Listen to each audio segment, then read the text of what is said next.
우리 인사 나누겠습니다. 샬롬. 옆 사람이 인사 나누겠습니다.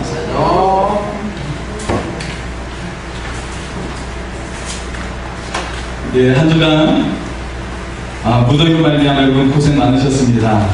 그리고 여러 가지 더위로운 사람도 많았을 텐데요. 하나님의 크신 위로와 또 격려가 함께할 수 있기를 소원합니다. 네. 여러분과 함께 나누고 싶은 하나님의 말씀이 있는데요. 이사야 28장 5절의 말씀입니다. 그날에 만군의 여호와께서 자기 백성의 남은 자에게 영화로운 면류관이 되시며 아름다운 화관이 되실 것이라. 할렐루야. 네. 여러분에게 하나님께서 영화로운 면류관이 되어주시고 아름다운 화관은 여러분에게 인생의 큰 축복으로 함께 하실 줄 믿습니다. 네. 여러분 인생의 3분의 1에 해당하는 것이 있어요. 무엇일까요? 예, 우리 이명 비서님께서 참 이렇게 말씀하시는데요. 맞으셨습니다. 참입니다. 만약에 우리가 요즘에 100세 시대라고 하는데 90세를 살더라도 잠으로 보내는 시간은 30년의 시간이죠. 굉장히 많은 시간을 보내게 됩니다. 그렇기 때문에 이 잠의 질이 좋을수록 사실 우리 인생의 질도 좋아지는 것인데요. 여러분의 잠은 어떻습니까? 요즘 유려오는 더위로 말미암아 열대야가 계속되고 있어요.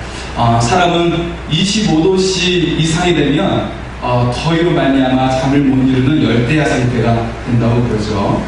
잠을 잘 자지 못하면 피곤해지고 기력을 잃게 됩니다. 그런데 이 세상의 위인들 중에서 잠과 관련해 가지고 재미있는 이야기거리가 있습니다. 에디슨이라는 이 발명왕은 어떻습니까? 잠을 자지 않는 것으로 유명하죠. 그래서 자정이 넘는 시간, 밤 12시가 되는 시간에 점심을 먹었다고 합니다.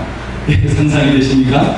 그리고 우리가 백의 전사, 등불의 여인으로 알려져 있는 나이팅게일, 간호사의 대표적인 이 나이팅게일은 어떻습니까? 37세 이후로 90세에 세상을 떠나기까지 침대에서 거의 대부분의 시간을 보냈다고 해요. 침대를 사랑했던 여인이었던 것 같습니다. 그리고 발자크라는 프랑스 작가는 글을 열심히 쓰기 위해서 잠을 자지 않으려고 하루에 60잔의 커피를 마셨다고 합니다. 몸이 상하지 않았을까 걱정이 됩니다. 여러분은 어떻습니까? 여러분은 잠을 잘 주무시고 계십니까? 우리는 열대가 꼭 아니더라도 여러 가지 삶의 이유로 인해서 잠을 못 이룰 때가 있어요. 잠을 잘 못 이루고 여러 가지 염려와 근심과 걱정으로 뒤척일 때가 있다는 것을 알 수가 있어요. 우리의 인생의 염려와 근심과 걱정을 어떻게 하나님께 맡길 수 있을까? 그런 생각을 하면서 오늘 말씀 가운데 하나님을 붙잡고 나아갈 수 있기를 소원합니다. 그래서 하나님께 우리의 삶을 맡겨서 인생에서 승리하고 여러분의 삶 가운데 하나님의 생수의 기쁨이 넘치는 은혜로운 삶이 될 수 있기를 소원합니다. 오늘 말씀 속에 종과 상전에 대해서 말씀을 하고 있어요. 우리는 스스로 받아들이지 못해도 누군가의 혹은 무언가의 지배를 받고 산다는 것을 알 수가 있어요. 그것에 눌려서 혹은 이끌려서 살아간다는 것을 알 수가 있는데요. 내 스스로 나를 이끌어간다고 해도 결국 스스로의 어리석음에 빠지게 된다고 지혜의 왕 솔로몬은 우리에게 말하고 있어요. 아무리 지혜가 많고 부유해도 세월 앞에 장사가 없는 거고요. 그리고 그들이 자신의 삶을 누리는 것 같지만 결국 물질의 연연에서 계속 내 물질, 내 돈 하면서 거기에 빠져든 채 거기에 족쇄가 되어서 매여 살고 있다는 것을 알 수가 있어요. 그만큼 사람들은 무언가의 종이 되어 산다는 것을 알 수가 있습니다. 종은 어떤 사람입니까? 누군가에게 고용된 사람이 아니에요. 종은 신분상으로 전혀 자유가 없는 노예의 상태를 종이라고 하는 것이죠. 바울은 노예들에게 육체의 상전을 인정하라고 말하고 있습니다. 상전을 인정하고 받아들여라. 그래서 우리가 이 세상 속에 살면서도 숨을 쉬어야만 살 수가 있듯이, 그리고 이 여름에는 더위를 그대로 받아들여야 한다는 것을 알 수가 있고, 마찬가지로 육체의 상전에 복종이 한다는 이 현실을 받아들이라고 먼저 바울은 말하고 있습니다. 오늘 말씀을 통해 우리 앞에 닥친 현실을 받아들일 수 있기를 소원합니다. 그래서 이 현실에 온전히 제대로 맞서서 이것을 이기고 여러분의 삶이 보배롭고 아름다운 삶이 되어질 수 있기를 소원합니다. 청년들의 취업이 힘든 현실을 인정할 수가 있어야 돼요. 여러분, 개발도상국일 때는 나라가 계속 발전하기 때문에 직업이 많아지죠. 그런데 어느 정도 나라가 선진국에 다다르게 되면 발전이 잘 이루어지지 않아요. 더디게 돼요. 3% 5%만 돼도 굉장히 성공한 것일 정도로 발전이 굉장히 더디게 된다는 것을 알 수가 있어요. 그래서 이 어쩔 수 없는 현실을 먼저 받아들이고 거기에서 창조적인 생각을 내야 된다는 것이죠. 여러분, 결혼을 했어요. 그러면 남편만 같이 사는 것이 아니라 어떻게 되는 거예요? 그 남편과 원래 함께 살았던 시부모와 그 시댁이 있다는 것을 알아야 되는 것이죠. 남편이 그냥 하늘에 떨어진 것도 아니고 땅에서 혼자 솟아난 것도 아닌 것을 알 수가 있어요. 그 현실을 받아들여야 한다는 것을 알 수가 있습니다. 여러분, 연세가 있다면 어떻습니까? 우리의 어떤 뼈의 나이, 관절의 나이, 그리고 어떤 장기나 혈관의 나이가 있다는 것을 받아들이고 너무 무리해서는 안 된다는 현실을 받아들여야 하는 거예요. 이 현실을 받아들이는 것이 바로 그 지혜고, 그리고 삶을 현명하게 살아갈 수 있는 방법인 것을 알 수가 있어요. 여러분, 현실을 받아들이지 않고 인정하지 않는 사람은 그 사람은 결국 불행한 사람인 것을 또 알 수가 있어요. 그래서 내가 왜 그럴까? 내가 지금 왜 이런 상태에 있을까? 내가 이렇게 나이가 들었을까? 그렇게 현실을 계속 부정하는 사람은 늘 불행하고 그리고 늘 언제나 불편한 삶을 살아간다는 것을 알 수가 있습니다. 오히려 현실을 받아들이고 인정할 때 우리는 행복한 삶을 살게 될 줄 믿습니다. 자, 어떤 사람은 똑똑하고 하는 말마다 맞는 말을 하는 것을 볼 수가 있어요. 그러나 세상의 모든 것을 판단하면서 가장 최고의 자리에 앉아있는 교만에 빠질 수가 있다는 것이죠. 사실 우리나라 대부분의 사람들이 이런 교만에 빠져있는 것을 볼 수가 있어요. 누구든지 경찰보다 더 똑똑한 사람인 것 같고, 법조인보다 더 똑똑한 사람인 것 같고, 정치인들보다 더 똑똑한 사람인 것 같습니다. 그런데 여러분, 프랑스 혁명 당시를 생각해보면 프랑스 혁명은 자유와 평등과 박애를 내세우면서 그들이 어떤 민주주의를 위해서 그들이 운동을 일으켰지만, 혁명을 일으켰지만 어떻게 됐습니까? 그 혁명이 끝날 시점에는 그들이 수많은 사람들을 단두대에 처형하는 것을 볼 수가 있어요. 무엇일까요? 그들의 마음에 불순종의 영이 지배받고 있었기 때문에 수많은 사람을 그렇게 해치웠던 것이죠. 그리스도인은 어떻습니까? 성령을 통해 믿음을 가지게 되고 믿음으로 구원에 이르게 되는 사람입니다. 그런데 성령은 어떤 특징을 가지고 있냐면 바로 순종의 영이라는 사실이에요. 하나님을 나의 구주로, 예수님을 나의 구주로 인정하고 받아들일 때 우리가 구원에 이르기 때문에 하나님께서 순종하는 영이 바로 성령인 것을 알 수가 있어요. 뿐만 아니라 다른 사람의 부정한 것을 보고 어떻게 돼요? 저 사람 왜 그럴까라고 생각하는 것이 아니라 먼저 자신을 돌아보게 합니다. 내 속에 있는 무서운 죄성을 살피게 하면서 더욱더 낮아지고 겸손해지는 사람이 바로 성령의 사람이라는 사실이에요. 그래서 오늘 7절의 말씀처럼 다른 사람을 기쁜 마음으로 섬기라고 말씀하고 있어요. 다른 사람을 섬길 때 바로 주님을 섬기듯이 다른 사람을 섬기라고 말씀을 하고 있습니다. 여러분, 그리스도인의 아름다움이 바로 여기에 있는 거예요. 우리 어떤 지위나 높아짐에 상관없이 우리는 머리를 숙이면서 그들을 섬기고 사랑으로 돌보는 자가 된다는 사실이죠. 바로 예수님께서 먼저 제자들에게 무릎을 꿇고 그들의 발을 씻긴 것처럼 너희도 이렇게 서로를 섬기는 것이 마땅하다라고 주님께서 우리에게 가르쳐주고 계십니다. 이 세상이 아름다워질 수 있는 비결은 우리가 섬기는 자가 될 때 비로소 아름다워질 수가 있는 거예요. 내가 높아지고 내가 잘되고 하는 것, 그런 사람이 많아질수록 세상은 삭막해지고 굉장히 아주 차가운 세상이 되는 것이죠.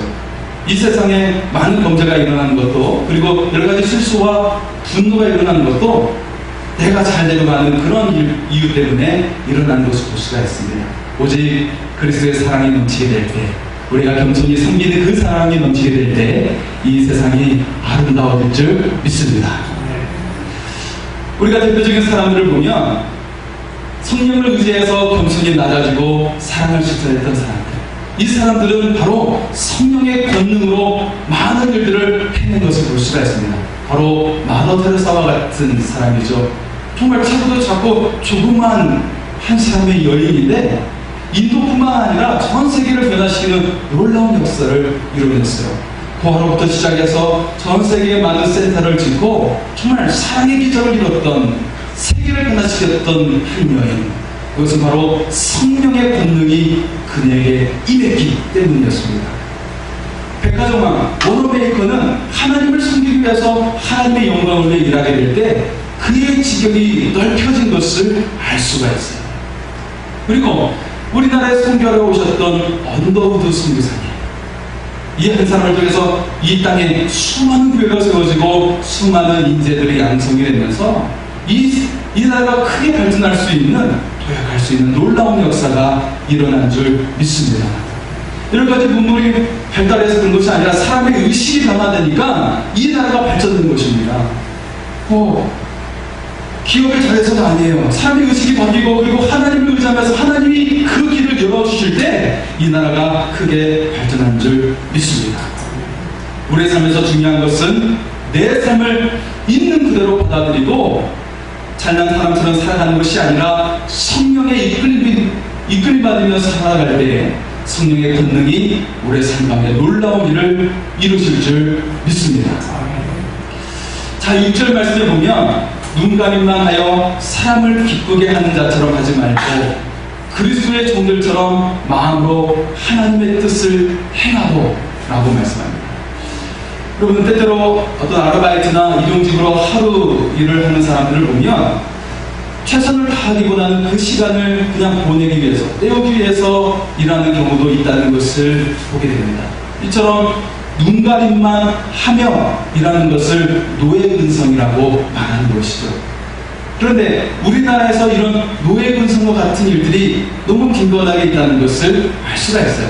여러분, 과일 상자를 사더라도 어떻습니까? 위에는 가장 예쁜 것들이 놓여져 있어요. 그거 탐스러워요. 그런데 그 위에 거 다 먹으면 그 밑에 건 어떻게 되죠? 좀 눌려있고 상처난 것들이 있어요. 여러분, 건물도 겉모습은 딱 보기 좋아요. 하지만 살아보면 뭔가 불편한 것들, 어떤 건물에 하자가 있는 것들이 있다는 것을 발견할 수가 있죠. 그리고 직장인들 중에서도 시간을 때우는, 시간을 보내는 사람이 간혹 있는 것을 볼 수가 있어요. 그리고 공금을 함부로 자기 것인 듯 쓰면서 사용하는 사람들이 있어요. 이처럼 눈가림만 하며 일하는 사람이 노예근성이라고 합니다. 다른 말로 시간을 죽이는 행위이죠.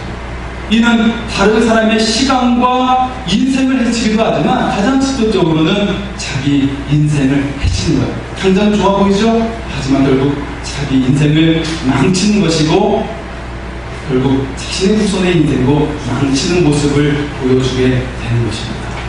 오직 우리는 진정한 자유인이 되어서 우리의 삶과 그리고 공동체도 살리는 생명의 역사가 일어날 수 있기를 소원합니다. 여러분 어떻습니까? 밖에서 일에 시달리다 보면 자기가 하는 일을 집에서 잘하지 않는 경우를 볼 수가 있죠. 하루 종일 주방에서 일하는 요리사는 집에 와서 설거지, 그 빨래는 할지언정 요리는 절대 손에 대지 않는, 주방에 얼씬도 되지 않는 것을 볼 수가 있어요. 그리고 청소를 하는 사람은 열심히 밖에서 열심히 청소하지만 집에서는 청소를 절대 하지 않는 것을 볼 수가 있어요. 너무 많이 했기 때문에. 그리고 더 심각한 사람이 있습니다. 바로 사격선수예요. 사격선수는 왜 심각할까요? 왜냐하면 집에 와서 손 하나 까딱하지 않기 때문에 손 하나 까딱하지 않기 때문에 심각한 것을 볼 수가 있습니다. 여러분, 세상 사람들은 그리스도인은 직장 문제로 인해서 어려움을 겪게 되는 것을 볼 수가 있습니다. 하나님 믿지 않는 많은 사람들이 보편적으로 직장에서 어려움을 겪는 것을 볼 수가 있어요. 아무리 좋은 대학을 나오고 탄탄한 직장을 다닌다 할지라도 40대에 접어들면 이직을 하거나 혹은 실직을 하는 경우를 보편적으로 맞이하게 됩니다. 가장 경제활동을 많이 할 그 시기에 큰 위기를 찾아오게 되는 것이죠. 그렇다면 더 나은 직장을 가질 수 없다면 투자나 투기를 하면 될까요? 그런데 주식 투자했던 사람들 중에 개인 투자자들은 100% 망하는 것을 볼 수가 있어요. 우리나라 구조는 100% 망하는 구조로 되어 있다라고 말하고 있어요. 하지만 여러 가지 광고 나오지만 그건 다 허위 광고들이죠. 거기에 현혹돼서는 절대 안 됩니다. 우리나라 구조상 개인 투자자는 100% 망하는 것이 현실인데, 우리가 살아가는 세상은 완전할 수가 없다는 것을 이 세상은 우리에게 보여주고 있습니다. 하나님께서는 그리스도인들에게 세상을 내지 않습니다. 다만 이 세상 속에서 묵묵히 이 불편을 감수하면서 주어진 형편대로 살라고 말씀하고 있습니다. 왜냐하면 이 세상은 죄로 가득하기 때문에 완벽할 수 없다는 것이죠. 여러분, 이 세상에서 때때로 내가 사는 나라를 이룰 수도 있어요. 네, 우리나라도 사실 나라를 이루던 적이 있죠. 그래서 많은 청년들이 종군으로 끌려가서 자신의 적군의 나라를 위해서 대신 싸워서 죽어야 하는 현실을 맞이하게 되고, 그리고 많은 청년들이 자신의 몸을 바쳐야 하는 그런 적대부로 끌려간 청년들도 많았습니다. 그게 불과 100년도 채 안 되는 우리나라의 현실이었어요. 그런 시대는 언제나 올 수 있다는 것이죠. 나쁘고 무능력한 통치자가 나온다면 또다시 반복될 수 있는 현실이라는 것입니다. 2000년 전 노예 중에는 남자는 건투사로 나가서 사람을 상대를 죽여야 했습니다. 여자는 매춘일을 강요받게 됐습니다. 그러나 그리스도인은 주인이 범죄 행위를 요구했을 때 거기에 동의하지 않는 것이 바로 주인을 위하는 일이라는 것이죠. 때때로 직장 일 중에서는 악한 일을 강요받기도 합니다. 고객을 해치든 상대를 해치든 혹은 다른 사람을 속이는 그런 악한 일을 강요받기도 한다는 것을 볼 수가 있어요. 어떤 보험사들은 정말 고객이 알아야 그런 약관을 설명해주지 않는 경우도 있다는 것을 알 수 있어요. 정말 알아야 하는 그 약관을 설명해주지 않아서 피해를 보게 하는 경우도 있다는 것을 알 수가 있고, 제가 지적을 해서 죄송하지만요, 특히 국민건강보험공단을 보면 여러분, 보험료는 그냥 올려요. 공장에서 오르지만 깎이는 거, 예를 들어서 자동차가 없어졌거나 혹은 집을 팔고 전세로 이사 갔을 때 그게 보험료가 부담을 깎여져야 되는데 그것이 깎여지는 것이 아니라 신고를 해야만 그게 내려가는 것을 볼 수가 있어요. 그런데 올라가는 것은 그냥 자동으로 올라가는 것을 볼 수가 있어요. 여러분, 우리 그리스도인은 신앙과 더불어서 양심을 지킬 수 있어야 합니다. 우리 양심을 억압하는 것부터 우리는 자유를 달라고 기도할 수 있어야 하는 것입니다. 사람에 대해서든 일에 대해서든 악으로부터 보호해달라고 기도하는 그리스도인이 될 수 있기를 소원합니다. 하나님께서는 사람이 노예 상태에 있는 것을 원치 않으세요. 여러분 아십니까? 영적인 자유가 신분의 자유로 되기까지 몇 년이 걸린 줄 아십니까? 2000년이 걸렸어요. 예수님께서 우리에게 자유를 선포하셨지만 실질적으로 신분의 자유가 21세기가 됐을 때 비로소 이루어지게 된 거예요. 사회가 변화하면 그리스도인만 변해서는 안 됩니다. 기독교의 주류가 지속적으로 사회 속으로 스며들 수 있도록, 그래서 이 사회에 기독교의 그 상식이 이 사회에 스며들 수 있도록 우리는 같이 힘을 써야 한다는 거예요. 그리스도의 주류가 사회에 정착되기 위해서 믿지 않는 자들을 설득할 수 있는 힘을 달라고 우리는 기도해야 합니다. 그런데 그 힘이 무엇일까요? 그 힘은 바로 주어진 일에 성실을 다하며 일하는 것입니다. 그리스도인은 세상 일을 하면서 무언가 다른 점을 보여줘야 합니다. 노예처럼 시간을 때우는 것이 아니라 정말 오늘 첫절의 말씀처럼 마음을 죽게 하듯 성실히 해야 한다는 것이죠. 단순히 성실한 것이 아니라 주님을 믿기 때문에 성실한 것을 보여줘야 한다는 거예요. 내가 이 세상에서도 나는 그리스도인이라고 보여주기 위해서, 내가 주님을 믿는 사람이라고 보여주기 위해서 다니엘과 새 친구들처럼 주님의 영광을 돌리기 위해서 성실함을 보여줄 수 있기를 소원합니다. 세상은 부조해요. 직장에서도 혹은 학교에서도 사회 곳곳에서 사단의 어둠의 권세를 계속 고개를 내밀고 있습니다. 심지어 약자들을 섬기는 복지관이나 신을 섬기러 가는 종교계에서도 악한 일이 일어나기도 한다는 것을 볼 수가 있습니다. 하지만 어둠은 절대 빛을 이길 수가 없습니다. 우리가 예수의 정신으로 살아간다면, 성령에 이끌려 살아간다면, 우리를 성령께 맡기면서 매일 선한 일을 실천한다면 반드시 성령의 역사가 일어날 줄 믿습니다. 하나님의 구원의 역사가 일어날 줄 믿습니다. 8절에 보면 이는 각 사람이 무슨 선을 행하든지 종이나 자율이나 주께로부터 그대로 받은 줄을 압니다 라고 말씀합니다. 결국 하나님께서는 우리에게 하는 만큼 갚아주신다는 거예요. 영원한 상급으로 우리에게 주시기도 하시지만 현실의 삶 가운데서도 갚아주신다고 말씀하고 계십니다. 진정한 변혁자는 교회가 아니라 바로 하나님이십니다. 우리에게 보다 나은 삶이 있다면 굳이 거부할 필요가 없는 거예요. 노예에서 해방될 수 있다면 억지로 노예 상태로 남아있을 필요가 없어요. 우리는 무언가에 눌려있고 무언가에 억압받으면서 거기에 끌려 살고 있는데 그것을 벗어날 수 있다는 것입니다. 하나님은 우리의 삶을 새롭게 하시고 때가 되면 우리에게 변화를 이루어 주실 줄 믿습니다. 그러나 이 모든 변화가 갑자기 일어나지 않습니다. 우리가 얼마나 많은 사람들을 진리로 설득했느냐에 따라서, 그리고 그 사람들을 어떻게 사랑으로 대하느냐에 따라서 비로소 진리가 서서히 일어나게 된다. 하지만 우리가 믿고 확신 가운데 행하게 된다면 반드시 하나님의 나라가 이 땅에 임하게 된다는 사실입니다. 더 많은 진리가 이 땅에 임하고, 그리고 더 많이 우리가 살아날 수 있으려면 성령의 역사가 우리 가운데 임해야 할 줄 믿습니다. 우리 안에 있는 불순종의 영을 몰아내고 자신을 더욱 복종시키고 낮추어야 합니다.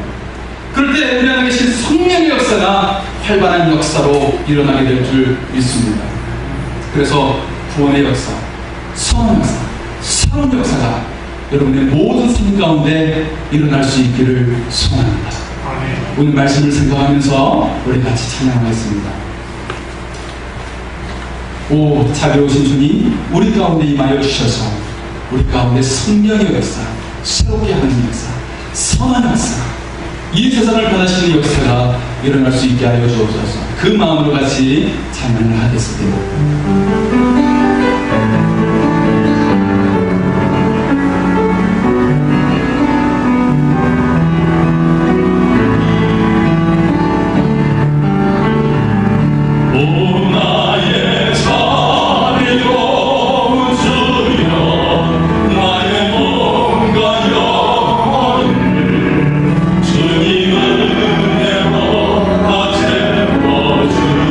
주소서 이 세상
특히 8월을 맞으며 부모가 자녀의 머리에 손을 대고 기도하겠습니다. 8월을 살아가는 주의 자녀들이 하나님께서 복을 주시고 지켜주시며 하나님의 은혜와 평강이 넘치는 삶을 살게 하옵소서. 또한 이 시간에 인생의 참복이 되는 현실을 주님께 맡기며 오직 주의 성령과 주님을 의지함으로 성령의 능력으로 살아갈 수 있게 해달라고 주여 크게 외치며 기도하시겠습니다. 주여!